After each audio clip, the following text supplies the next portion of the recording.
So company இதை தான் விரும்புகிறாங்க. கம்பெனி வந்து பார்த்தீங்கன்னா க்ரோத் பண்ணுறதுக்கு என்னென்ன பண்ணணும் அப்படின்றத வந்து பார்த்தீங்கன்னா நிறைய ஃபோக்கஸ் பண்ணுறாங்க இன்னைக்கு. சரிங்களா? ஏன்னா இதை ஒரு வியாபாரமா நம்ம எடுத்துட்டோம் அப்படின்னா அப்போ அந்த வியாபாரத்துல வளர்ச்சி அப்படின்ற ஒரு விஷயம் வந்து பார்த்தீங்கன்னா எல்லாரும் வந்து கவனிக்க வேண்டிய ஒரு விஷயம். சரிங்களா? இதை வந்து பொதுவா இந்த வியாபாரத்துக்குள்ள வர்றவங்க எப்படி பாக்குறாங்க அப்படின்னா, நம்ம ஒரு 10 பேரை சேர்த்து விட்டா நம்மளுக்கு காசு வரும் அப்படின்றதான் வந்து இன்னைக்கு நிறைய பேர் வந்து அதை வந்து ஒரு துறையா வந்து பாக்குறாங்க. சரிங்களா? அப்ப கொஞ்சம் ஒரு விஷயம் கவனித்தா எல்லாருக்குமே புரியும். இந்த துறைக்கு பேர் வந்து என்ன அப்படின்னா, அதாவது துறைன்றது என்னன்னா, இது ஒரு இண்டஸ்ட்ரி. இது வந்து பாத்தீங்கன்னா ஒரு மெகா இண்டஸ்ட்ரி. இது மக்களுக்கு அன்லிமிட்டெட் இன்கம் கொடுக்கக்கூடிய ஒரு இண்டஸ்ட்ரி. இது ஒரு துறை. இது சரிங்களா? இன்னைக்கு நிறைய துறை இருக்கு. மோட்டார் துறை இருக்கு, விவசாயத்துறை இருக்கு, எல்லாம் துறை இருக்கு. இது நேரடி விற்பனை துறைன்னு சொல்லுவாங்க. அதாவது டைரக்ட் செல்லிங். அந்த வார்த்தையை நம்ம கொஞ்சம் கவனிக்கணும். Direct selling. அப்ப செல்லிங்ன்ற வார்த்தையை விட்டுறாங்க எல்லாருமே. வெறும் என்ன பண்றாங்கன்னா, ஆளை மட்டும் உள்ள சேர்த்துட்டா பணம் வரும் அப்படின்னு ஒரு சில தப்பான அபிப்பிராயங்கள்ல சில பேர் வந்து பயணம் பண்ணிட்டு இருக்காங்க. அப்ப அந்த செல்லிங் அப்படின்றதான் வந்து பாத்தீங்கன்னா இதோட முக்கியமான ஒரு விஷயம். செல்லிங்னா என்ன? எங்க நடக்கும் செல்லிங்? ஒரு வியாபாரத்தை தான் செல்லிங் நடக்கும். ஒரு வியாபாரம் பண்ணும்போது தான் செல்லிங் நடக்கும். நம்ம கம்பெனியை வந்து பாருங்க, கொஞ்சம் கவனிச்சு பாருங்க. நமக்கு அக்கௌண்ட்ல கமிஷன் போடுறாங்க அப்படின்னா, நம்ம டீம்ல 500 பேர் இருக்காங்க, அதை பொறுத்து கமிஷன் போடுறாங்களா? இல்ல நம்ம டீம்ல டோட்டலா எவ்வளவு பிவி வருதோ அதை பொறுத்து கமிஷன் போடுறாங்களா? இதுதான் வந்து கொஞ்சம் கவனிக்க வேண்டிய விஷயம். கம்பெனி வந்து நீங்க வந்து 500 பேர் இல்ல 1000 பேர் கூட இருக்கட்டும். ஆனா அந்த டீம்ல இருந்து என்ன பிவி வருதோ அந்த பிவிக்கு தான் கமிஷன் போடுறாங்க. சரிங்களா? நீங்க வந்து ஒரு உதாரணத்துக்கு ஸ்டார் லெவல்ல இருக்கும்னு வச்சுக்கோங்க. ஒரு 3.5 லட்சம் பிவி. அந்த 3.5 லட்சம் பிவி நீங்க 500 பேர் வச்சு வந்தாலும் சரி, 200 பேர் வச்சு வந்தாலும் சரி, அந்த 3.5 லட்சம் பிவிக்குள்ள கமிஷன் நம்ம கம்பெனி போட்டுருவாங்க. சரி, இவர் வந்து 3.5 லட்சம் பிவி கொண்டு வந்துட்டாரு. ஆனா 500 பேர் இருக்காங்க, அதுக்கு ஒரு கமிஷனு. இல்ல ஒரு 3.5 லட்சம் பிவி பண்ணிட்டாரு, இவங்க டீம்ல 200 பேர் தான் இருக்காங்க, அதுக்கு ஒரு கமிஷன் எல்லாம் போடுறது இல்ல. கம்பெனி வந்து ரொம்ப கிளியரா இருக்காங்க. ஒரு சேல்ஸ், ஒரு டேர்ன் ஓவர் நடக்கணும். நம்ம குழுவில் ஒரு டேர்ன் ஓவர் நடக்கும்போது அது பிவியா கன்வெர்ட் ஆகி நமக்கு அந்த பிவிக்கு வந்து பாத்தீங்கன்னா கம்பெனி வந்து கமிஷன் தராங்க. இதுதான் வந்து நாம வந்து புரிஞ்சிக்க வேண்டிய ஒரு விஷயம். இந்த புரிதல் இல்லாதனாலதான் என்ன ஆகுதுன்னா, டைரக்ட் செல்லிங்ல நிறைய பேர் வந்து பாத்தீங்கன்னா உங்களுக்கு வந்து அதை வந்து இது வந்து நம்மளுக்கு ஒத்து வராது, ஒரு 6 மாசம் 1 வருஷம் செஞ்சுட்டு போயிடுறாங்க. அதனாலதான் வந்து கம்பெனி வந்து யூனிஃபார்மா எல்லாருக்கும் ஒரே மாதிரி ஒரு பாடம், ஒரு லெசன், ஒரு எஜுகேஷன் வேணும்னு தான் என்ன பண்றாங்கன்னா இன்னைக்கு கம்பெனி அதை கையில் எடுத்திருக்காங்க. அந்த ட்ரைனிங் தான் வந்து அன்னைக்கு வந்து பிரவீன் சார் கொடுத்தாரு. அது ரொம்ப சிறப்பா வந்து பாத்தீங்கன்னா கவனிச்சு அந்த துறையை புரிந்து அதுல வந்து என்னென்னலாம் நம்ம நுணுக்கங்களை கத்துக்கிட்டு நாம இந்த டைரக்ட் செல்லிங் துறையில ஜெயிக்க முடியும் அப்படின்றத வந்து சொன்னாங்க. இப்ப இன்னொரு விஷயம் நம்ம சொல்லணும், பேசணும். என்ன அப்படின்னு பாத்தீங்கன்னா, இப்ப டைரக்ட் செல்லிங் அப்படின்னு சொன்னா, இப்ப டைரக்ட் செல்லிங்னா செல்லிங் நடக்கணும் அங்க. அதுக்கப்புறம் பாருங்க, இதுக்கு நம்ம துறைக்கு வந்து இன்னொரு பேர் இருக்கு, நெட்வொர்க் மார்க்கெட்டிங் அப்படின்னு சொல்லுவாங்க. நெட்வொர்க்னு ஒரு வார்த்தை இருக்கு, மார்க்கெட்டிங்னு ஒரு வார்த்தை. அப்ப மார்க்கெட்டிங் நடக்கணும். அதுக்கப்புறம் இன்னொரு பேர் இருக்கு, எம்எல்எம்னு சொல்லுவாங்க, மல்டி லெவல் மார்க்கெட்டிங் அப்படின்னு சொல்லுவாங்க. அப்ப மல்டி லெவல் மார்க்கெட்டிங், அங்கேயும் மார்க்கெட்டிங். அப்ப அந்த மார்க்கெட்டிங்கை விட்டுறாங்க எல்லாரும், நெட்வொர்க்கை மட்டும் டெவலப் பண்றாங்களே ஒழிய அங்க மார்க்கெட்டிங் நடக்குதா, அங்க சேல்ஸ் நடக்குதா, அதை தான் வந்து ரீபர்ச்சேஸ் அப்படின்ற ஒரு விஷயத்தை கொண்டு வராங்க. நம்ம கோபகுமார்ஜி, நம்ம மென்டார், அவர் அடிக்கடி சொல்ல ஒரு வார்த்தை ரீபர்ச்சேஸ். இன்னைக்கு இந்தியாவிலேயே இருக்கக்கூடிய நம்பர் 1 கம்பெனில ரீபர்ச்சேஸ் அப்படின்ற ஒரு விஷயத்த எல்லா மக்களுக்கும் சாத்தியம் அப்படின்றத கொடுக்கக்கூடிய ஒரே கம்பெனி நம்ம கம்பெனி தான். ஏன் இதை சொல்றேன் அப்படின்னா, இன்றைக்கு அன்றாடம் எல்லா குடும்பத்திலையும் ஒரு உப்பு வாங்குறதுல இருந்து, ஒரு மஞ்சத்தூள் வாங்குறதுல இருந்து, ஒரு பேஸ்ட் வாங்குறதுல இருந்து, ஒரு சோப்பு வாங்குறதுல இருந்து, நாம எல்லாருக்கும் சாத்தியமான ஒரு குவாலிட்டி, எல்லாருக்கும் ஏற்றாற் போல் உள்ள ஒரு விலை. இந்த அதாவது இந்த ஆர்சிஎம் பொருள் எனக்கு வேண்டான்னு சொல்றதுக்கு எந்த காரணமும் நம்ம கண்டுபிடிக்க முடியாது. இதுதான் வந்து ஆர்சிஎம் உடைய சிறப்பு. நீங்க வந்து யார் வேணாலும் சரி, இன்னைக்கு வந்து பாத்தீங்கன்னா நான் வந்து நெட்வொர்க் சாம்பியன், ஜாம்பவான் அப்படின்லாம் இன்னைக்கு நிறைய பேர் மார்க் தட்டிக்கிட்டு இருக்காங்க வெளியே இருக்கிற நெட்வொர்க் மார்க்கெட்ல. நான் தான் வந்து கடந்த 25 வருஷமா நான் வந்து பாத்தீங்கன்னா மல்டி லெவல் மார்க்கெட்டிங்ல நான் தான் ஒரு பெரிய மெகா லீடர் அப்படின்லாம் சொல்லிட்டு இருப்பாங்க. ஆனா அந்த மெகா லீடர் நீங்க கேட்டு பாருங்க, ஆர்சிஎம் பத்தி பேசும்போது என்ன சொல்லுவாங்கன்னா, ஆர்சிஎம்ல நீங்க வந்து பெருசா சம்பாதிக்க முடியாது. இது வந்து நான் காதார கேட்ட விஷயங்கள் இதெல்லாம். ஆர்சிஎம்ல நீங்க வந்து பெருசா சம்பாதிக்க முடியாது, ஆர்சிஎம்ல நீங்க வந்து நிறைய இன்கம் பார்க்க முடியாது, ஆர்சிஎம்ல ஃபாஸ்டா க்ரோ ஆக முடியாது அப்படின்வாங்க. அப்படி சொல்ற ஆளுங்க இன்னைக்கு என்ன பண்றாங்கன்னு பாருங்க. 10 கம்பெனி மாறி இருப்பாங்க, ஆனா மெகா லீடர்னு சொல்லி வெளியே சுத்திட்டு இருப்பாங்க. ஆனா ஆர்சிஎம்ல இருக்கக்கூடிய இன்னைக்கு தமிழ்நாட்டை எடுத்துக்கோங்க, நம்மளுடைய லீடர் காமராஜ் சார் தொடர்ச்சியா விடாம கன்சிஸ்டன்டா பர்சிஸ்டன்டா பாத்தீங்கன்னா, அவர் வந்து அந்த சர்வீஸ்ல இருக்கும் போதும், டிரான்ஸ்போர்ட் சர்வீஸ்ல இருந்துகிட்டே இந்த பிசினஸ் வந்து இவ்வளவு சிறப்பா எடுத்துட்டு போனதுனாலதான் இன்னைக்கு தமிழ்நாட்டுல ஆர்சிஎம்ன்ற ஒரு பேர் வந்து இன்னைக்கு எல்லா இடத்துக்கும் ரீச் ஆயிட்டு இருக்கு. அதுக்கு அடுத்து இன்னும் 2 மெகா லீடர்ஸ் இன்னைக்கு எமரல்ட் லெவல்ல இருக்காங்க. ஒருத்தர் வந்து நம்மளுடைய அஸ்கர், அவரும் பாத்தீங்கன்னா விடாம வேற எந்த துறைக்கும் போகாம, இதுதான் நம்ம கிட்ட தான் இருக்கிறவங்க தான் பாத்தீங்கன்னா மெகா லீடர்ஸ். ஜாம்பவான்கள் எங்க இருக்காங்கன்னா ஆர்சிஎம்ல தான் இருக்காங்க. வெளியில இருக்கவங்க எல்லாம் ஜாம்பவான்களே கிடையாது, பேருக்கு மட்டும் சொல்லிக்குவாங்க அவங்க. ஜாம்பவான்கள்னா அதுக்கு ஆர்சிஎம்க்கு தான் பொருத்தமான வார்த்தை அது. அதுக்கப்புறம் நம்ம இருக்கிற மாரியப்பன் சார், அவரும் பாத்தீங்கன்னா எமரல்டா இருக்காரு. அதுக்கப்புறம் ஸ்டார் பேர்ல், ஸ்டார் பேர்ல பாத்தீங்கன்னா சென்னையில வந்து மிஸ்டர் ரவி இருக்காரு. தமிழ்நாடு முழுக்க நிறைய ஸ்டார் பேர்ல் இருக்காங்க, அவங்க தான் ஜாம்பவான்கள். பேர்ல் இருக்காங்க டெக்னிக்கல் அச்சீவ் லெவல்ல, இன்னைக்கு நம்ம பொன்குணா சார் இருக்காங்க, அவங்க தான் ஆர்சிஎம்ல ஜாம்பவான்கள். நெட்வொர்க் மார்க்கெட்டிங் ஜாம்பவான்கள்னா இவங்க தான். ஏன்னா விடாம கன்சிஸ்டன்டா பர்சிஸ்டன்டா தொடர்ச்சியா 10 வருஷம் 15 வருஷம் இந்த துறையிலேயே இருந்திருக்காங்க பாருங்க இந்த நிறுவனத்துல. சோ இதுதான் வந்து நம்ம வந்து கவனிக்க வேண்டிய விஷயம். அதுக்கு நம்ம 100% நம்ம வந்து கடமைப்பட்டிருக்க வேண்டியதும், நன்றி சொல்ல வேண்டியது யாருக்குன்னா நம்மளுடைய கம்பெனிக்கு, நிறுவனத்துக்கு, நம்மளுடைய டிசிஜிக்கு. ஒரு இந்திய மக்களுக்கு என்ன மாதிரி ஒரு பொருள் தேவை அப்படின்றத வந்து பாத்தீங்கன்னா புரிஞ்சுக்கிட்டு இந்திய மக்கள், அவருடைய அந்த ஸ்லோகமே பாருங்க, ஹெல்த்தி இந்தியா, பாரத தேசத்தை ஆரோக்கியமா வைக்கக்கூடிய அத்தனை விஷயத்தையும் நான் பண்ணுவேன்றத அவர் பண்ணிட்டு இருக்காரு. ரெண்டாவது வந்து பாத்தீங்கன்னா செல்ஃப் டிபெண்டன்சின்னு ஒரு விஷயத்த வைக்கிறாங்க. நீங்க வந்து பாத்தீங்கன்னா ஒரு வீடியோ பார்க்கும்போது நம்மளுக்கு தெரியும், செல்ஃப் டிபெண்டன்சி அப்படின்னு சொல்லுவாங்க. அப்படின்னா என்னன்னா, இந்த துறையில வந்தவங்க நீங்க ஒரு 3ல இருந்து 5 வருஷம் விடாம இந்த வியாபாரத்தை பண்ணீங்கன்னா பணத்துக்காக நீங்க வந்து அதுக்கப்புறம் எங்கேயுமே கஷ்டப்பட வேண்டிய ஒரு வேலை இருக்காது அப்படின்றாரு, செல்ஃப் டிபெண்டன்சி. அதுக்கப்புறம் உமன் எம்பவர்மெண்ட், பெண்களுக்கு அதிகாரம். இன்றைக்கு ஆர்சிஎம்ல புரிஞ்சுக்கிட்டு பெண்கள் இன்னைக்கு வந்து பயணம் பண்ண ஆரம்பிச்சிட்டாங்கன்னா அதுக்கப்புறம் அந்த குடும்பத்துக்கு, ஒரு பெண்ன்றது ஒரு குடும்பத்துக்கு எவ்வளவு ஒரு முக்கியமான ஒரு பங்குன்றது நம்மளுக்கு தெரியும். அந்த பெண் இந்த வியாபாரத்தை கையில எடுத்தாங்க அப்படின்னா அந்த குடும்பமே பாத்தீங்கன்னா ரொம்ப ஒரு செழிப்பான ஒரு விஷயமா மாறும். அப்ப கம்பெனி பாருங்க, ஒரு சின்ன விஷயத்த செஞ்சு எவ்வளவு பெரிய மாற்றத்தை கொண்டு வராங்க எப்படின்னு பாருங்க. ஒரு ஒரு இண்டிவிஜுவல், அதாவது தனி மனித வருமானம்னு சொல்லுவாங்க. ஒரு தனி மனித வருமானம் அதிகரிக்கும் போது பாத்தீங்கன்னா இந்த நாட்டுடைய பொருளாதாரமே அதிகரிக்கும். அப்ப எங்க சரி பண்ணணும், நம்ம வீட்டுல அந்த விஷயத்த சரி பண்ணணும் அப்படின்றதான் வந்து கம்பெனி வந்து ஒரு ஒரு குடும்பத்துக்கும் இந்த பொருளை கொண்டு போய் சேர்க்கிற வேலையை பண்ணுங்க அப்படின்றாங்க. அதுக்குதான் நம்மளுடைய டிசிஜி என்ன சொல்ற, பிரச்சாரமா பண்ணுங்கன்றாங்க. இதை வியாபார நோக்கத்துல இதை பணம் சம்பாதிக்கணும்னு முதல்ல போகாதுங்க, ஒரு பிரச்சாரமா பண்ணுங்க, ஆட்டோமேட்டிக்கா உங்களுக்கு அதுக்கான சன்மானத்தை நான் கொடுக்குறேன் அப்படின்றாரு. இன்னைக்கு டிசிஜியோடைய எண்ணங்கள் எப்படி இருக்கு பாருங்க. நீங்க உங்க வேலையை பாருங்க, உங்களுக்கு கவனிக்க வேண்டியது என் வேலை, உங்க குடும்பத்தை பாதுகாக்க வேண்டியது என்னுடைய வேலை, உங்களுக்கு தேவையான பணத்தை கொடுக்கறது என்னுடைய வேலை அப்படின்றத கையில எடுத்திருக்காரு இன்னைக்கு. அதுக்குதான் பாத்தீங்கன்னா இன்னைக்கு வந்து 100 நாட்கள் அந்த செலிப்ரேஷன் பண்றாங்க. நம்ம பத்மநாபன் சார் சூப்பரா சொன்னாரு, இன்னும் ஒரு 4 நாள்ல அந்த பிரச்சாரம் முடியுது. 100 நாட்கள் இது வரைக்கும் நீங்க உலக வரலாறுல எந்த நிறுவனமும் பண்ணாத ஒரு விஷயம். எப்படி நம்ம காமராஜ் சார் வந்து தொடர்ந்து 2000 நாட்களை நோக்கி இந்த மீட்டிங் நடத்திட்டு இருக்காரோ, அதே மாதிரி நீங்க எந்த நிறுவனம் வேணாலும் எடுத்துக்கோங்க, எந்த துறை வேணாலும் எடுத்துக்கோங்க, அந்த துறை வந்து ஒரு 25ஆம் ஆண்டு நிறைவு விழாவை வந்து பாத்தீங்கன்னா 100 நாள்லாம் யாரும் செலிப்ரேட் பண்ண மாட்டாங்க. ஒரு நாள் பண்ணுவாங்க, இல்ல ஒரு வாரம் பண்ணுவாங்க, அதிகபட்சம் ஒரு மாசம் பண்ணுவாங்க. ஆனா நம்ம கம்பெனி பாருங்க 100 நாட்கள் ஒரு விஷயத்த பண்றாங்க அப்படின்னா அப்ப மக்களுக்கு எப்படி கொண்டு போய் சேர்க்கணும் அப்படின்ற விஷயத்த நமக்கு சொல்லி கொடுக்குறாங்க. இதைதான் நம்ம ஃபாலோ பண்ணணும், இதான் கம்பெனியோட சிஸ்டம். நாம இன்னைக்கு இருக்கிறது வந்து பாத்தீங்கன்னா நேரடி விற்பனை துறையில ஒரு முறைப்படுத்தப்பட்ட துறை, ஒரு முறைப்படுத்தப்பட்ட கம்பெனி எதுனா அது ஆர்சிஎம் மட்டும்தான். முறைப்படுத்தப்பட்டது அப்படின்றதுக்கு வந்து நிறைய அர்த்தங்கள் இருக்கு. முறைப்படுத்தப்பட்டதுன்னா முதல்ல அர்த்தம் என்னன்னா, அந்த பொருள் எல்லா குடும்பத்துக்கும் தினசரி பயன்படக்கூடிய ஒரு பொருளா இருக்கணும். அதை நம்ம கம்பெனி 100% நிறைவேற்றுறாங்க.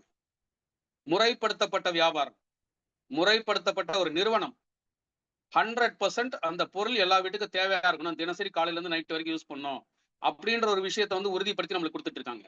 ரெண்டாவது, அந்த பொருட்களின் விலை ஒரு சாமானிய மக்களும் வாங்கக்கூடிய ஒரு விலையா அதை வந்து நம்மளுக்கு நிர்ணயம் பண்ணி கொடுக்குறாங்க. உயர்ந்த தரம், ஒரு நியாயமான விலை. விலையில வந்து பாத்தீங்கன்னா நிறைய பேர் குறைந்த விலைக்கு தேடி ஓடுறாங்க.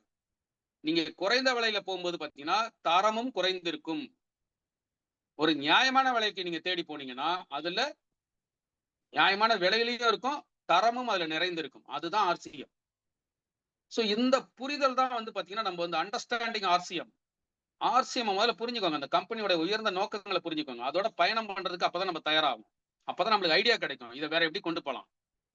சோ நம்ம பத்மநாபன் சார் சொன்ன மாதிரி, காமராஜ் சார் சொன்ன மாதிரி பாத்தீங்கன்னா வர்றவங்க எல்லாம் பாத்தீங்கன்னா இன்னைக்கு இதை விட வேற இன்னொரு நல்ல கம்பெனி இருக்கு, இதை விட இன்னொரு நல்ல கம்பெனி இருக்கு. எத்தனை கம்பெனி தான் தாவ போறாங்கன்னு தெரியல. இருக்கிறதுல பெஸ்ட் ஆர்சிஎம். அப்புறம் இதை விட வேற எங்க கம்பெனி போக போறாங்க. சோ இது வந்து நம்ம வந்து பாத்தீங்கன்னா புரிஞ்சுக்கணும். நான் இப்போ வந்து கம்பெனியோட வீடியோ இப்போ வந்து நம்ம வந்து பாத்தீங்கன்னா ஒரு வீடியோ நீங்க கொஞ்சம் கவனமா பாருங்க. இந்த ஒரு வீடியோவே பாத்தீங்கன்னா நீங்க அனுப்புனா போதும், அதுல அத்தனை இப்ப நம்ம பேசின அத்தனை விஷயம் அந்த வீடியோல இருக்கு. இது எத்தனை பேர் பயன்படுத்துறீங்கன்னு தெரியல.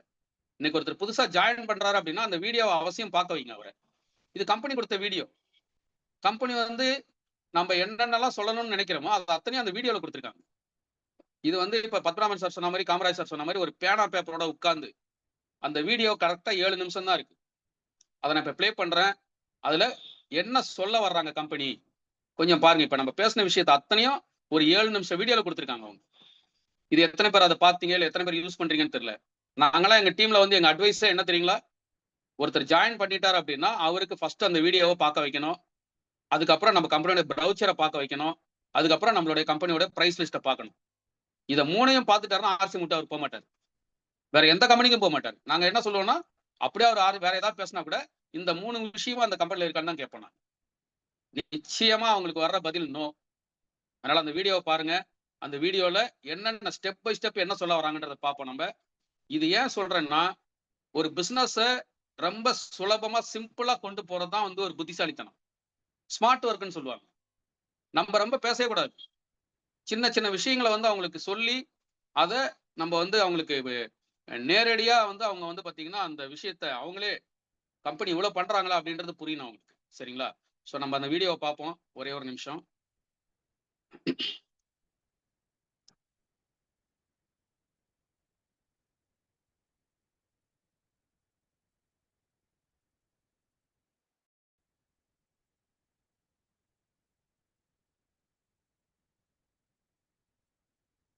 ஒரு செகண்ட்.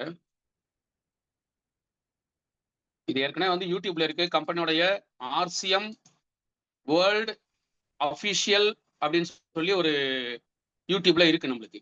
அந்த யூடியூப்ல இருந்து வரக்கூடிய வீடியோ தான் இது. அதனால நீங்க ரொம்ப வந்து இது எங்க போய் தேடுறது எங்க எடுக்கிறதுலாம் யோசிக்காதுங்க.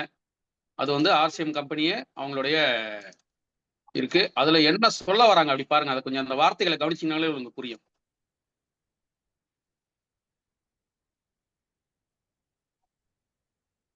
நம்ம வந்து இந்த வீடியோ பார்க்கும்போது பாத்தீங்கன்னா மேலோட்டமா பார்த்திருப்போம். ஆனா அதுல அர்த்தங்கள் என்ன இருக்குன்றத ஒரு நிமிஷம் இப்ப முழுமையா பார்க்க போறோம். எத்தனை நிமிஷம்னா 7 நிமிடமும் 47 செகண்ட் இருக்கக்கூடிய ஒரு வீடியோ இது. சரிங்களா? ஒரே ஒரு நிமிஷம்.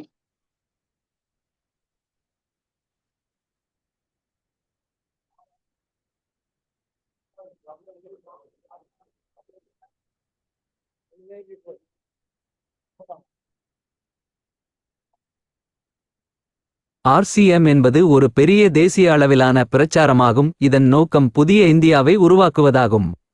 இந்த வாழ்க்கை பாடலில் இந்தியாவின் பல பிரச்சனைகளுக்கு தீர்வு காண்பது, மகிழ்ச்சியான, நீண்ட ஆயுள் மற்றும் வாழ்க்கை மதிப்புகள் நிறைந்த சமூகம் பற்றிய சிந்தனை சித்தரிக்கப்பட்டுள்ளது. நாடெங்கிலும் உள்ள லட்சக்கணக்கான மக்கள் இந்த பிரச்சாரத்தில் சேவகர்களாக மாறி சேவை செய்கின்றனர். இந்த பிரச்சாரத்தின் பல நோக்கங்களில் 3 முக்கிய நோக்கங்கள்: சுகாதார பாதுகாப்பு, தன்னம்பிக்கை மற்றும் பெண்களுக்கு அதிகாரமளித்தல். ஆரோக்கியத்தை பற்றி அறிந்து கொள்வதற்கு முன் ஆரோக்கியத்தில் பாதகமான விளைவுகளை ஏற்படுத்தும் முக்கிய காரணங்கள் என்னவென்று பார்ப்போமா?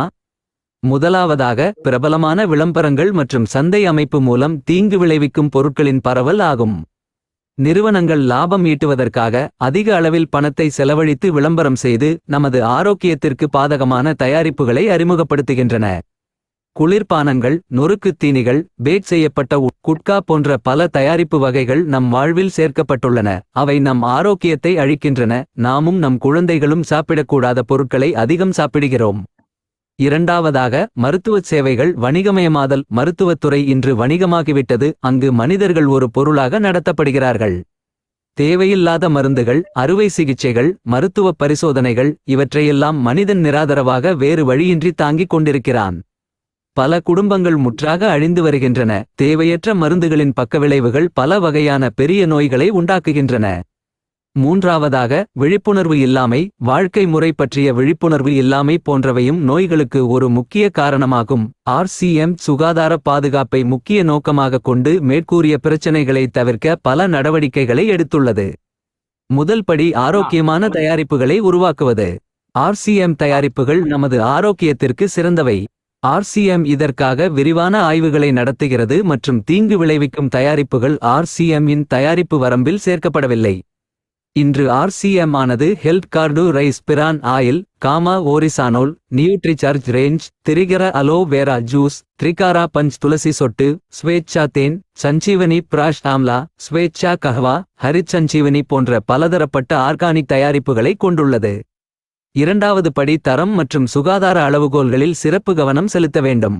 அனைத்து ஆரோக்கியமான தயாரிப்புகளின் தேர்வுடன் தயாரிப்புகளின் தூய்மை மற்றும் ஆரோக்கியம் தொடர்பான அளவுகோல்களுக்கு சிறப்பு கவனம் செலுத்தப்படுகிறது. அதாவது அனைத்து நொறுவைகள், பிஸ்கட், காக்ரா போன்றவை அரிசி தவிடு எண்ணெயில் தயாரிக்கப்படுகின்றன. அதேபோல் அனைத்து உணவுப் பொருட்களும் தூய்மையானவை.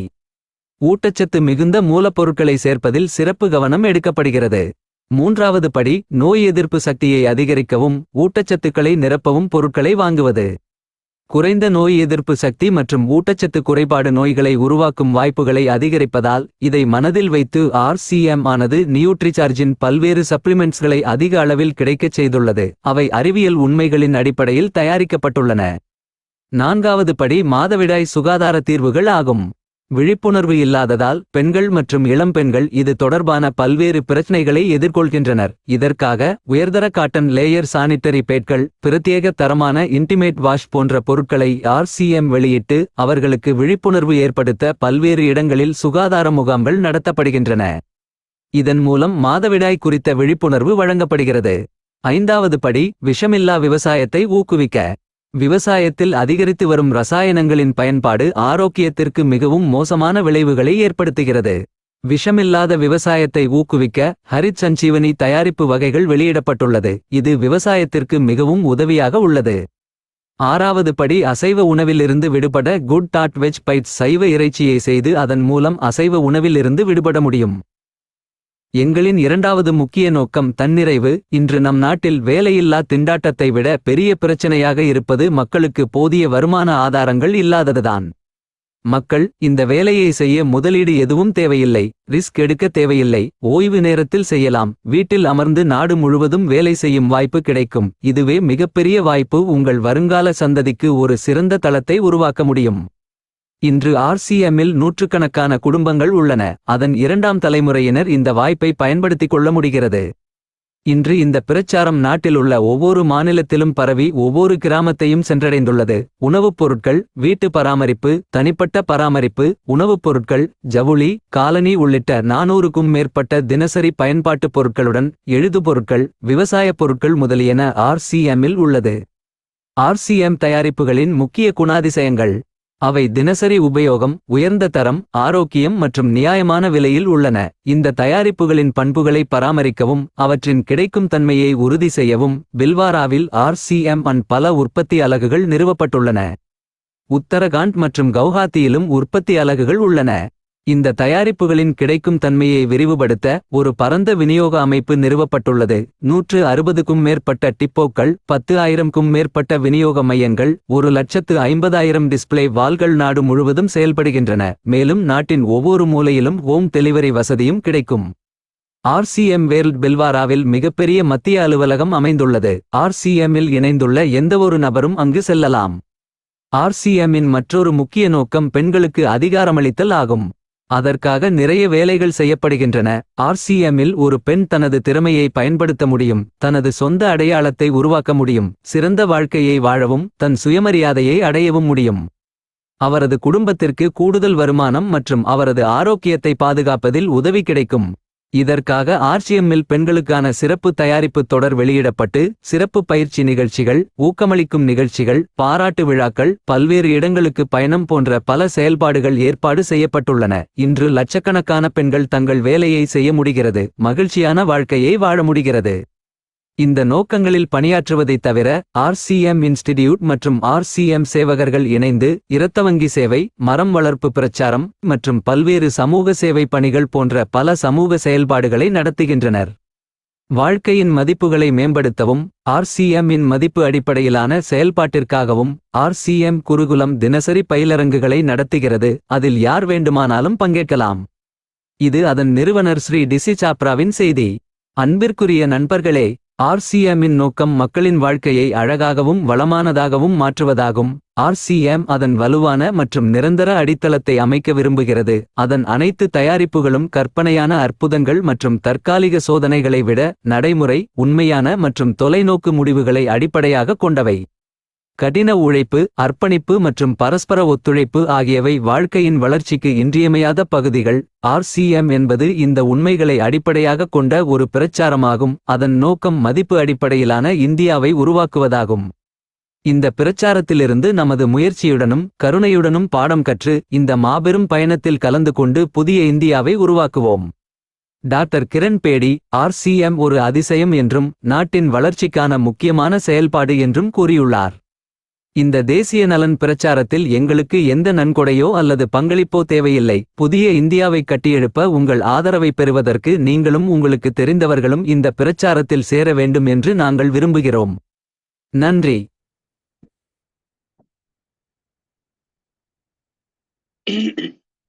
சோ நம்ம நிறுவனம் பாத்தீங்கன்னா இந்த ஒரு வீடியோல இந்த வியாபாரத்தின் மொத்தத்தையும் அடக்கிட்டாங்க. அதுல ஒரு வியாபாரம், இந்த நிறுவனம் என்னென்ன பண்றாங்க அப்படின்றத இந்த 7 நிமிஷ வீடியோல வந்து பாத்தீங்கன்னா ரொம்ப சிறப்பா சொல்லியிருக்காங்க. இது ஸ்மார்ட் ஒர்க். இந்த வீடியோ ஒருத்தர் வந்து இந்த பிசினஸ்குள்ள வராரு, அவர் ஆர்சிஎம்னா என்ன அப்படின்னு தெரிஞ்சுக்கணும் அப்படின்னா இந்த வீடியோ காமிச்சா போதும். அந்த வீடியோ வந்து ரிப்பீட்டடா பார்க்கணும். நீங்க ஒரு தடவை பார்க்கும்போது ஒரு அர்த்தம் புரியும், 2வது தடவை பார்க்கும்போது ஓ இதை வேற சொல்லியிருக்காங்களா, 3வது தடவை பார்க்கும்போது இது சொல்லியிருக்காங்களா அப்படின்றது புரியும். அந்த வீடியோ வந்து ஒரு தடவை பார்க்குற வீடியோ கிடையாது. நான்லாம் கிட்டத்தட்ட அந்த வீடியோ பார்த்தீங்கன்னா இது வரைக்கும் ஒரு 100 தடவைக்கு மேல பார்த்திருப்பேன் அந்த வீடியோ. ஸோ எதுக்கு சொல்றேன் அப்படின்னா, ஒரு மீட்டிங்லயும் இந்த வீடியோ போடணும். நம்ம ஒரு ஹவுஸ் மீட்டிங் நடந்தாலும் சரி, ஒரு ஹால் மீட்டிங் நடந்தாலும் சரி, இந்த வீடியோ போடும்போது என்ன ஆகும்னா கம்பெனி ஆல்ரவுண்ட் பெர்ஃபார்மன்ஸ்னு சொல்லுவாங்க. அதாவது நம்ம பத்மநாபன் சார் சொன்ன மாதிரி கிரிக்கெட்ல ஆல்ரவுண்டர்னு ஒருத்தர் இருப்பாரு. அவர் போலிங் போடுவாரு, பேட்டிங் பண்ணுவாரு, ஃபீல்டிங் பண்ணுவாரு, எல்லா வேலையும் பண்ணுவாரு. அந்த மாதிரி ஒரு ஆல்ரவுண்டரா இருக்கிறது தான் நம்மளுடைய ஆர்சிஎம். அதுல பாருங்க, பாரத தேசத்தை வந்து பாத்தீங்கன்னா ஒரு ஆரோக்கியமான பாரத தேசமா உருவாக்குறதுல அவங்களுடைய பங்கு இருக்குன்றாங்க. வேலை வாய்ப்பு நாங்க கொடுக்கறதுக்கு எங்க கிட்ட அதுல நாங்க வந்து ஒரு முக்கிய பங்கு வகிக்கிறோம் அப்படின்றாங்க. அதுக்கப்புறம் பெண்களுக்கு வந்து தேவையான அதிகாரத்தை கொடுக்கறதுல நாங்க முக்கிய பங்கு வகிக்கிறோம். அதுக்கப்புறம் பாத்தீங்கன்னா நம்ம வந்து சமுதாயத்துக்கு தேவையான எல்லா விஷயத்தையும், இதெல்லாம் வந்து பாத்தீங்கன்னா வேற எந்த நிறுவனத்திலையும் கிடைக்காத ஒரு அற்புதமான விஷயம். ஏன் இதை சொல்றேன்னா, இன்னைக்கு நிறைய இருக்கு, ஆயிரக்கணக்கான நெட்வொர்க் மார்க்கெட்டிங் கம்பெனி இருக்கு. ஆனால் அதுல இருக்க பொருட்கள், அதுல இருக்கிற விலை, அது உபயோகப்படுத்தப்படும் முறை, எங்கெங்கெல்லாம் உபயோகப்படுத்துறோம் அப்படின்றதெல்லாம் பாத்தீங்கன்னா, அதாவது வேற எதோடையுமே நம்ம வந்து பாத்தீங்கன்னா ஒப்பிடவே முடியாது. நம்ம ஆர்சிஎம் வந்து பாத்தீங்கன்னா எந்த multi level marketing direct selling கம்பெனியோடையும் யூனிக்னு சொல்லுவாங்க, தனித்தன்மை வாய்ந்த ஒரு நிறுவனமா நம்ம நிறுவனம் வந்து இயங்கிட்டு இருக்கு. இப்படிப்பட்ட ஒரு சிறப்பான நிறுவனத்தை நம்ம புரிந்து கொள்றது தான் முக்கியம். ஸோ அந்த புரிதல் இருக்கிறதுனால தான் என்ன ஆகுதுன்னா லீடர்ஸ் வந்து ஜெயிச்சுட்டு இருக்காங்க. புரிதல் இல்லாதனால என்ன ஆகுதுன்னா பாத்தீங்கன்னா அந்த கம்பெனி இதை விட அதுல இன்னும் கொஞ்சம் வருமானம், இது வந்து உங்களுக்கு வந்து இன்னைக்கு இல்ல, நாளைக்கும் நடக்கும், அடுத்த வருஷமும் நடக்கும். நிறைய கம்பெனிகள் வரதான் செய்றாங்க, வரதான் போறாங்க. ஆனா அவங்க நம்ம கம்பெனி மாதிரி ஒரு சிறப்பான விஷயத்தை கொடுக்குறாங்கன்னு பாத்தீங்கன்னா நிச்சயமா 100% நான் இன்னைக்கு சொல்லுவேன், இல்லைன்னு தான் சொல்லுவேன். ஏன் அப்படின்னா நான் 1998 இருந்து இந்த துறையில இருக்கேன். நான் 1998 ஆம்பேன்னு ஒரு கம்பெனில சேர்ந்தேன். அதான் ஃபர்ஸ்ட் என்னுடைய கம்பெனி. நேரடி விற்பனை துறையில என்னுடைய அறிமுகம் வந்து பாத்தீங்கன்னா 1998 உங்களுக்கே தெரியும் எத்தனை வருஷம் ஆயிடுச்சுன்னு. 27 வருஷங்கள். 27 வருஷமா அதை ஸ்டடி பண்ணிட்டே இருக்கேன் நான். அதுக்கப்புறம் ஆம்பேக்கு அப்புறம் பாத்தீங்கன்னா இன்னைக்கு நான் பயணம் பண்ணக்கூடிய ஒரே நிறுவனம் எதுன்னா நம்ம ஆர்சிஎம் மட்டும்தான். ஏன் அப்படின்னா ஆர்சிஎம் ஆம்பே ஒரு நல்ல நிறுவனம், பட் அங்க வந்து பாத்தீங்கன்னா இந்திய மக்களுக்கு ஒத்து வராத விலை. அது மட்டும் இல்ல, அன்றாட உபயோகப்படுத்துற பொருள் அதுல எல்லாம் கிடையவே கிடையாது. உப்புல இருந்து மஞ்சத்தூள்ல இருந்து. ஸோ இதுதான் வந்து நெட்வொர்க் மார்க்கெட்டிங்ல நம்ம தேடிக்கிட்டு இருக்கிற ஒரு விஷயம். அந்த தேடலுக்கு வந்து ஒரு விடை எங்க இருக்குன்னா ஆர்சிஎம்ல மட்டும்தான் இருக்கு. அதனால இனிமேல்லாம் நீங்க எதையும் தேட வேண்டிய அவசியமே கிடையாது. ஜஸ்ட் கண்ணை மூடிட்டு லீடர்ஸ் என்ன சொல்றாங்களோ அதை ஃபாலோ பண்ணாலே போதும். நம்ம அத்தனை பேரும் பாத்தீங்கன்னா அடுத்த 3 to 5 years நாங்க வந்து எங்க டீமுக்கு சொல்லி கொடுக்கறதே அதான். நீங்க வேற எந்த கவன சிதறலும் இல்லாம நம்ம டீம்ல கம்பெனி என்ன சொல்றாங்களோ அதை செஞ்சு லீடர்ஸ் பண்றதை டூப்ளிகேட் பண்ணுங்க. அடுத்த 3 to 5 இயர்ஸ்ல நம்ம அக்கௌண்ட்டுக்கு 10 லட்ச ரூபா மாச வருமானம். அப்படின்னா என்னன்னா சஃபயர். நம்ம இன்னைக்கு வந்து நம்ம சவுத் சென்னையில பாத்தீங்கன்னா ஒரே ஒரு சஃபயர் தான் இருக்காரு, நம்மளுடைய சிஆர் மூர்த்தி சார். அவரை மாதிரி ஒரு 100 சஃபயரை உருவாக்குறது தான் வந்து பாத்தீங்கன்னா அடுத்த 3 to 5 வருஷம் நம்ம இலக்கா வந்து பாத்தீங்கன்னா பண்ணிட்டு இருக்கோம். நம்ம இதுக்கு அடித்தளம் என்ன அப்படின்னு பாத்தீங்கன்னா 100% செல்ஃப் யூஸ். காரணம் சொல்லாம பொருளை உபயோகப்படுத்தணும். எனக்கு வந்து பாத்தீங்கன்னா நான் 30 வருஷமா ஒரு சோப்பு யூஸ் பண்றேன், அந்த சோப்பு தான் எனக்கு செட் ஆகும், இந்த பருப்பு தான் எனக்கு செட் ஆகும் அப்படின்லாம் காரணமே சொல்லக்கூடாது. நீங்க கம்பெனி ஒரு பொருள் கொடுக்குறாங்கன்னா அதுல 100% நம்ம குடும்பத்துக்கு நல்லது செய்யக்கூடிய பொருள் மட்டும் தான் கொடுக்குறாங்க. அதை நம்பணும், அதுதான் உண்மை. நிறைய பேருக்கு அந்த நம்பிக்கை வராது, அந்த இதை புரிஞ்சிக்க மாட்டாங்க. இங்க ஒரு 1000 ரூபாய்க்கு பொருள் வாங்கிட்டு ஒரு 5000 ரூபாய்க்கு வெளியே பொருள் வாங்கிட்டு இருப்பாங்க. தயவு செய்து அதை ஆர்சிஎம்ல பண்ணாதுங்க. இன்னைக்கு ஆர்சிஎம் உள்ள வந்து நீங்க வந்து ஜெயிக்கணும் அப்படின்னு முடிவு பண்ணிட்டோம்னா நம்ம வந்து பண்ண வேண்டிய முதல் விஷயம் என்ன? நம்ம வெளியே நடக்கிறதெல்லாம் வந்து ரெண்டாவது. நம்ம வீட்டுல என்ன நடக்கணும் அப்படின்னு பாத்தீங்கன்னா ஆர்சிஎம்ல என்ன பொருள் இருக்கோ அதை மட்டும் தான் நம்ம வாங்கி உபயோகப்படுத்தணும். வெளியும் 1000 பருப்பு இருக்கலாம், 1000 ஃப்ளோர் கிளீனர் இருக்கலாம், 1000 டாய்லெட் கிளீனர் இருக்கலாம். நமக்கு பிவியும் கமிஷனு ஃப்ரீ பொருள் வருங்காலத்துல ஒரு பெரிய வருமானம் கொடுக்கக்கூடிய ஒரே கம்பெனி எதுனா நம்ம ஆர்சிஎம் கம்பெனி தான். அப்ப அங்க இருக்கிற பொருள் 100% செல்ஃப் யூஸ். 100% செல்ஃப் யூஸ்னா இந்த ஒரு விஷயத்த நம்ம வந்து கொஞ்சம் எப்படி எடுத்துக்கணும் அப்படின்னு பாத்தீங்கன்னா ஆர்சிஎம்ல இருக்கிற எல்லா பொருளும் நம்ம 10,000க்கு மேற்பட்ட பொருள் அத்தனையும் யூஸ் பண்ணுவோம், அது கிடையாது. 100% செல்ஃப் யூஸ்னா என்ன அப்படின்னா ஒரு பொருள் ஆர்சிஎம்ல இருக்குன்னா அது ஆர்சிஎம்ல மட்டும் தான் வாங்கணும்.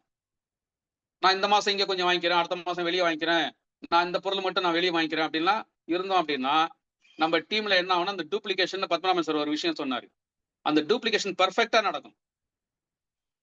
நீங்க 100% செல்ஃப் யூசரா இருந்தீங்கன்னா டீம்ல 100% டூப்ளிகேஷன் அதே மாதிரி நடக்கும். நீங்க 50% செல்ஃப் யூசரா இருந்தீங்கன்னா 50% டூப்ளிகேஷன் அப்படியே நடக்கும் உங்க டீம்ல. நமக்கு எது வேணும்ன்றது நம்ம தான் முடிவு பண்ணணும். நம்ம தான் வந்து பாத்தீங்கன்னா ஒரு ஆரம்பத்துல நம்ம தான் வந்து ஒரு உதாரணமா இருக்கணும். அப்படி உதாரணமா இருக்கக்கூடிய லீடர்ஸ் தான் பாத்தீங்கன்னா நம்ம 3 பேர் இன்னைக்கு எமரல்டா இருக்காங்க.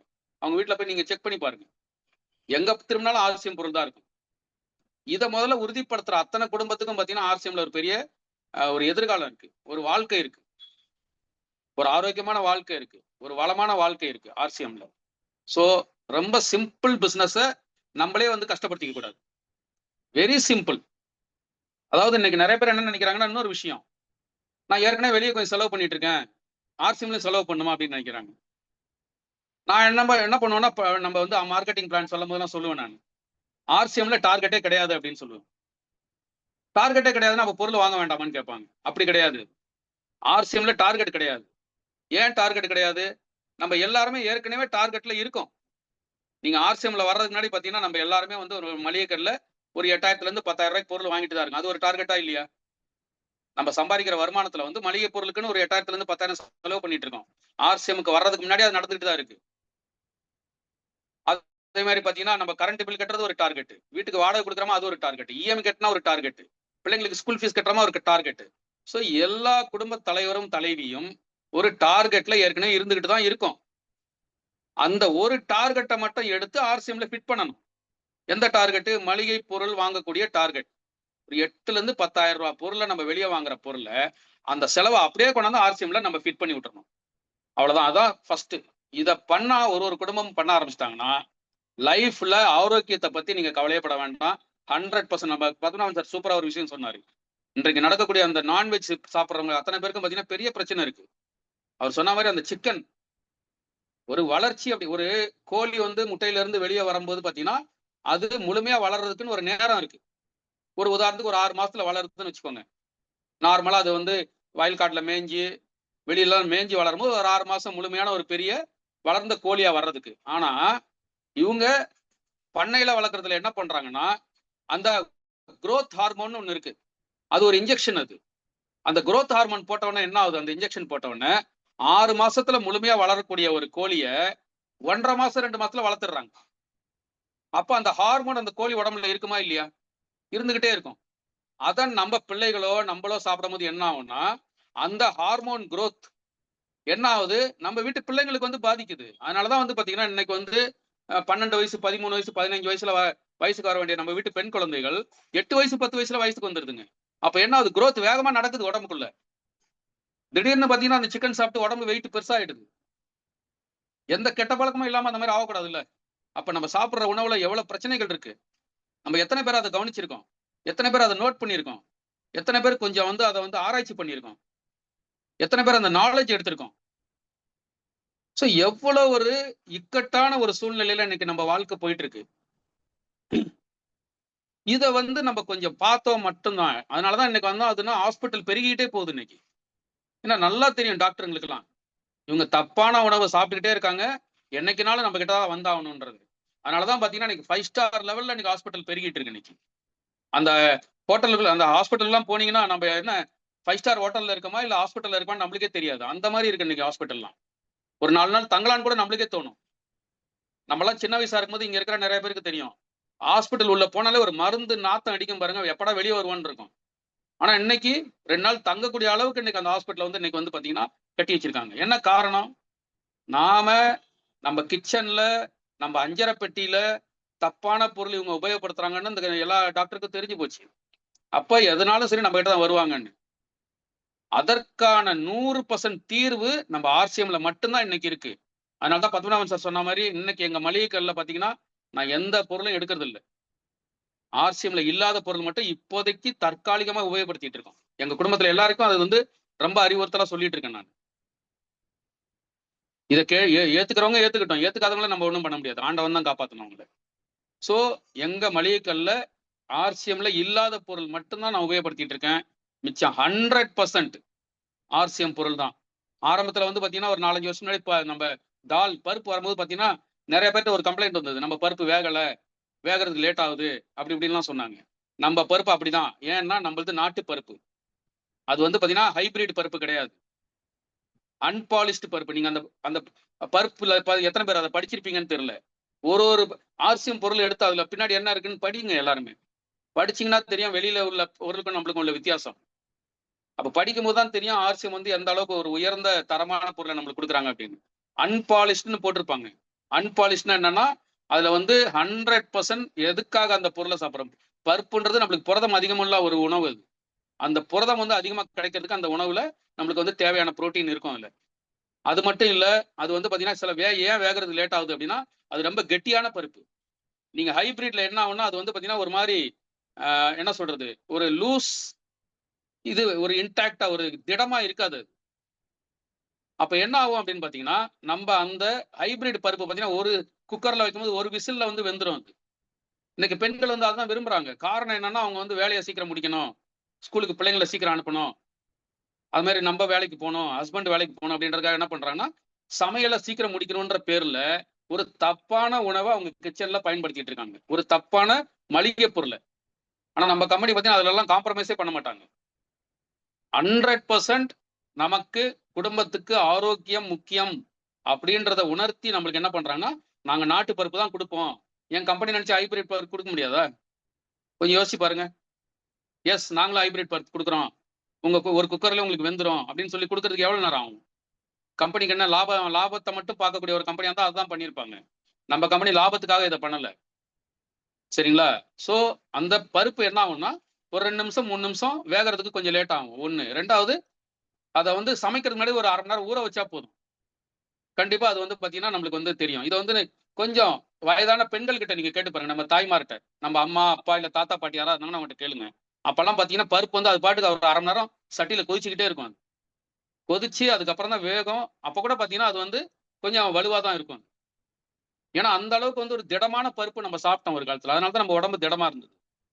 இன்னைக்கு வந்து இந்த மாதிரி சிக்கன் இந்த மாதிரி பருப்புகளை சாப்பிட்டு ஹைபிரிட் பருப்பெல்லாம் சாப்பிட்டு என்ன ஆச்சுன்னா நம்ம தாத்தா பாட்டி இருந்த ஆரோக்கியம் அம்மா அப்பா இல்ல, அம்மா அப்பா இருந்த ஆரோக்கியம் நம்ம இல்ல, நம்ம இருக்கிற ஆரோக்கியம் நம்ம பிள்ளைங்க இல்ல. காரணம் நம்ம சாப்பிடக்கூடிய உணவுல அவ்வளவு பிரச்சனைகள் இருக்கு. அதனாலதான் நம்ம கிரண் பேடி மேடம் கடைசியா அந்த வீடியோ பார்க்கும்போது புரிஞ்சிருக்கும்.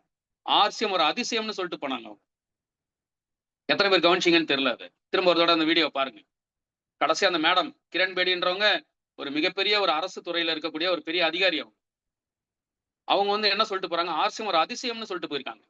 அப்ப எந்த அளவுக்கு வந்து பாத்தீங்கன்னா அந்த ஆர்சிஎம் வந்து அவங்க உள்வாங்கி இருப்பாங்க பாருங்க. சோ அப்ப அந்த மாதிரி ஒரு அதிசயமான ஒரு மிராக்கிள் நமக்கு பத்மநாபன் சார் சொன்னாரு. டீம்ன்றது என்னன்னா டுகெதர் எவ்ரிஒன் அச்சீவ் மிராக்கிள். ஒரு மிராக்கிள், ஒரு அதிசயம் நடக்கக்கூடிய ஒரு வாய்ப்புல நம்ம கையில இருக்கு நம்ம கிட்ட. சோ அதனால இங்க இருக்கிற அத்தனை பேருக்கும் உங்களுக்கு ஓரளவுக்கு புரிஞ்சிருக்கும்னு நினைக்கிறேன். வேற எந்த கவன சிதறலும் இல்லாமல் 100% ஆர்சிஎம்ல ஒரு 3ல இருந்து 5 வருஷம் ஃபோக்கஸ். உங்க லீடர் சொல்ற விஷயத்தை அப்படியே ஃபாலோ பண்ணுங்க. நம்ம சிஸ்டம் ஒன்று இருக்கு, 21 கோல்டன் ரூல். வேற எந்த கம்பெனிக்கும் அந்த ரூல் கிடையாது. அந்த கோல்டன் ரூல்ல ஆர்சிஎம்ல ஜெயிக்கிறதுக்கான அத்தனை ஃபார்முலாவும் கொடுத்துருக்காங்க. அதை தான் நம்ம கம்பெனி பார்த்தீங்கன்னா சொல்லி கொடுத்துட்டு இருக்காங்க. நம்ம பிரவீன் சார் அதை தான் சொல்றாரு. growth, பிவி, அப்புறம் மீட்டிங், ஆக்டிவிட்டிஸ், ரீபர்ச்சேஸ், ரீஆக்டிவேஷன், இதெல்லாம் பார்த்தீங்கன்னா கம்பெனி பெரிய லெவலில் எதிர்பார்க்குறாங்க. ஸோ ரொம்ப சிம்பிளா இதை கொண்டு போறதுக்கு நம்ம லீடர் சொல்லி கொடுத்துட்டு இருக்காங்க. அதை ஃபாலோ பண்ணாலே போதும். இதுல இருக்கிற அத்தனை பேரும் இந்த 2026 பாருங்க, பல சாதனையாளர்கள் நம்ம தமிழ்நாட்டில் வரப்போறாங்க. இது நீங்க நிச்சயமா இன்னைக்கு எழுதி வச்சுக்கோங்க. அடுத்த டிசம்பர்ல நம்ம இதை பத்தி பேச போறோம். பெரிய பெரிய சாதனையாளர்கள் எமரல்டெல்லாம் கணக்குல இல்லாத அளவுக்கு எமரல்டு வரப்போறாங்க.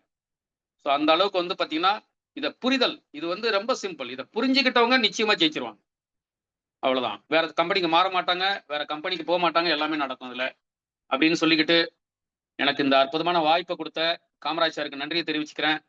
அற்புதமா ட்ரைனிங் கொடுத்த நம்மளுடைய லீடர், கிரேட் லீடர், அவர் பார்த்தீங்கன்னா எங்க டீம்ல இருக்கிறதுக்கு நாங்கள் ரொம்ப கொடுத்து வச்சிருக்கோம். அவரை மிஸ்டர் பத்மநாபன் சார் ரொம்ப நாலேஜபிள் பர்சன், எதையும் உள்வாங்கி ரொம்ப சிறப்பாக சொல்லக்கூடிய ஒரு அற்புதமான லீடர். ஸோ அவருடைய பேச்சுக்கு நிறைய ஃபேன்ஸ் இருக்காங்க இன்னைக்கு எங்க டீம்லயே. கிராஸ் லைன் இத்தனைக்கும் அவருக்கு டீமுக்கு சம்மந்தம் இல்லாதவங்க கூட சார் பத்மநாபன் சார் பேசுறாருன்னா நான் வரேன் அப்படின்னு சொல்லுவாங்க. ஸோ அந்த அளவுக்கு ஒரு சிறப்பான தகவல் சொல்லக்கூடிய, அதாவது ரெலவெண்ட்னு சொல்லுவாங்க. ரெலவெண்ட்னா ஒரு துறைக்கு ஏற்ற தகவல் கொடுக்கறது ரொம்ப முக்கியம். இந்த நேரடி விற்பனை துறைக்கு என்ன தகவல் கொடுக்கணும், ஆர்சிஎம் சம்பந்தப்பட்டதுக்கு என்ன தகவல் கொடுக்கணும் அப்படின்றத புரிஞ்சுக்கிட்டு தகவல் கொடுக்கக்கூடிய அற்புதமான லீடர் அவரு. அவருக்கு நான் மீண்டும் என்னுடைய நன்றியை தெரிவிச்சுக்கிறேன், நம்ம டீமுக்காக ட்ரைனிங் கொடுத்ததுக்கு அப்படின்னு சொல்லிக்கிட்டு, வாழ்வது ஒரு முறை, வாழ்த்தட்டும் தலைமுறை. நன்றி, வணக்கம், ஜெயார்சி. வாழ்த்துக்கள் சார், வாழ்த்துக்கள். மிகச்சிறப்பு.